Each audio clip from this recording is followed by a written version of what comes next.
Welcome back, my DIY nomads. We are back again for another episode working on the Mercedes Sprinter.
So the kitchen carcasses are coming together. We've been trying out where, obviously this is where the cooker is. Really nice little cooker actually. We got this from Grassroots Leisure. They're not sponsoring this advert, but this is where I got it from. 3-hob burner, really cool. Very slim line, I think the total depth was about 90 mil. We've got the fridge fit in, and it's also raised up. We just thought it was nicer to have it a bit higher up than usual rather than on the floor. Gas locker down there, loads of extra storage to go. And what we're going to do is we're going to have this curved door on the front. So we're going to go over now and watch Ben. He's going to kerf bend a door for this. Now what we're about to do, kerf bending, is basically where we use the table saw to make a series of cuts through most of the thickness of the sheet of material we're using, like this. The spacing is definitely not accurate. But you basically do this, and then this allows you to then curve the wood round and bend it, and then create a very beautiful sort of curved piece of wood that seems impossible, but is very much achievable.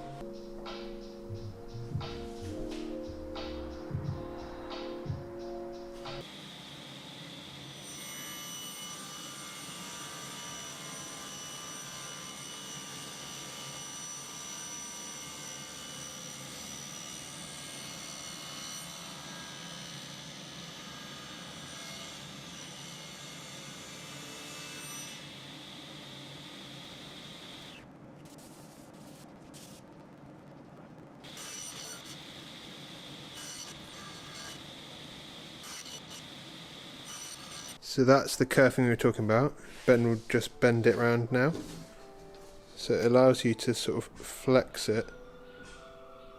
We're now currently just working on the kitchen tops for the van. I'll show you one that I've already done, one that I prepared earlier. And then I'll show you what we were, basically the process of what we do to get to this point. So we're basically going with this pine board that that's quite thin. It's 16mm thick, 16mm thick, and it's nice because it's very light, it's strong, it's sort of solid wood, which is nice. And then what we've done is basically lipped the whole outside edge that's on show of the countertop, which makes it look really nice, but also it will help, you know, if like hide that raw edge on this cut side. And if there's any splits or anything that happens within the wood, it will hide that as well. But it also just, it's just a nice finish. And because it's this really nice hardwood, it's sort of just, it's a nice sort of very nice reinforced sort of edge, which is great. Now this is the countertop on the other side, and the way we're attaching this trim, I'm sorry if the LED lights are making lots of like zebra stripes across the screen. We are literally just using the same adhesive that we used to spray the carpet on. So sprayed that edge, and then sprayed the back edge of the bit of strip wood of sapele that's over here. And then we're basically just leaving it for about 20 minutes. And then we're just clamping it on, and literally it's like a one-shot deal. You have to make sure you've got it on, because as soon as it touches, it does not want to come off at all. It's incredible. I didn't quite realise how strong this glue can be, which is, you know, testament to really, you know, it's quite, I guess, an underestimated glue. Obviously, the useful thing about using the leftover stuff from the vehicle is it's the high temperature stuff, and you definitely want to be using that around a kitchening environment. Also, one incredibly irritating lesson that I've learnt the hard way today is not to get spray adhesive on your legs if you have hairy legs. I don't know if you can see that, but up here, it was all up here. I had to cut it off, cut the hair off my knees. This stuff is actually touching the skin now. I can't get it off. I don't know what to do.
And after a little bit of love and sanding, the edges on.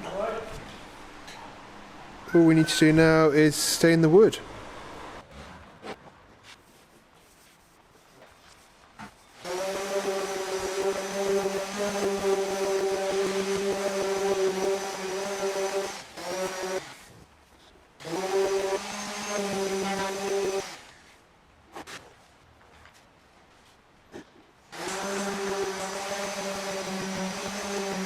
Right guys, as promised, we're trying to keep up with Ben. He works incredibly quickly. He's a man with a plan. Basically, we're doing the storage units on the side. I'll show you over there in a sec. So this whole side of the van, this is above where the water tank is. This isn't obviously going to stay open. We're going to have all of this in storage up to about roughly where this strut is, and then this whole area underneath up to about very roughly around this height is going to be storage, and then it's going to be the kids' bed, which goes the width to the other side there, which is why it looks like Ben is building the world's worst aeroplane right now. But I want to show you these awesome clamps we recently came across and bought. They're these Craig corner clamps. So when you want to do a cheeky little corner mitre job, you can put them roughly in place.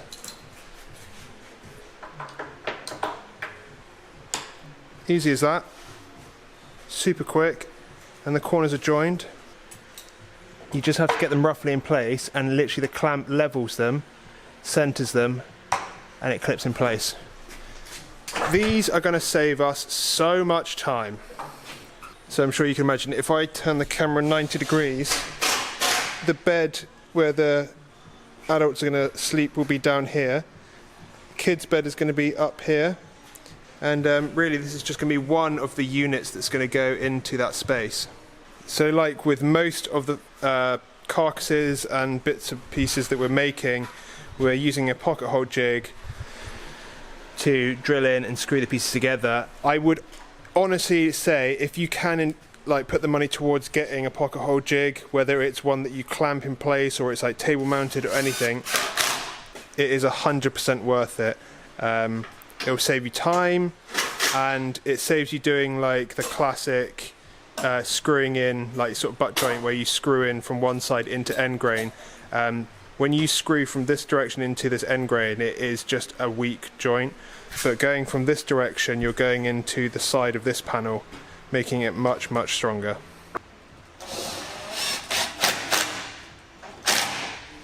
Something I also want to just throw in that might not be immediately obvious to everyone watching is when you screw a piece of wood to a, you screw anything to anything really, in this case a piece of wood to another piece of wood, you might just be tempted to sort of try and put the screw in, put the screw in, put the screw in. You might be tempted just to put the screw in.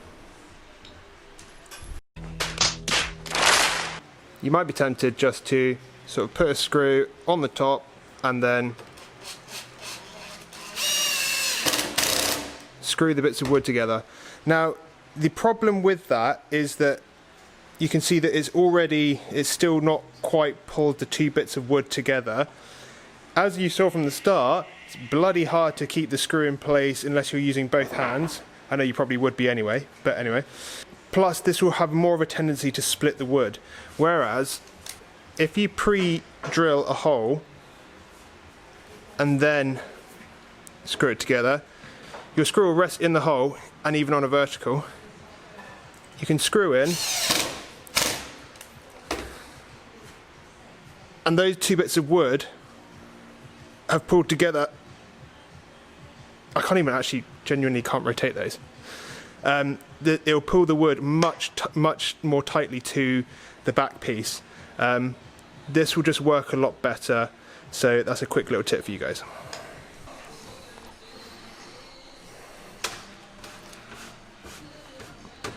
Oh, like it was meant to be. Look at the fit on that. Ben just recently got a new scribe tool, and I can tell you quite confidently it's working very well. If you'd like to know what it is actually, is this thing. Ben would highly rate it. Look at that. It's 1mm to 40mm. There you go. 1mm to 40mm. But yeah, beautiful fit up there.